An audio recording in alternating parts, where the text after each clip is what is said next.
Lord, ipinapaubaya na po namin sa inyo, Lord Jesus, ang aming buhay. Naway, Lord, protektahan niyo po kami, Lord. Laban po sa lahat, Lord. Gabayan niyo po kami, Lord, at samahan niyo po kami, Lord, sa aming buhay, Lord. Huwag niyo po kami bibitawan, Lord, hanggang sa huli. Lord God, kami po inyong patawarin sa amin po mga nagawang pagkakasala sa inyo at pagkukulang.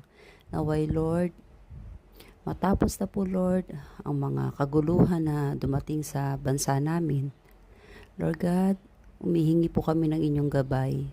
Pangunahan niyo po ang bawat isa sa amin, Lord. Pangunahan niyo po, Lord, ang buhay namin, Lord.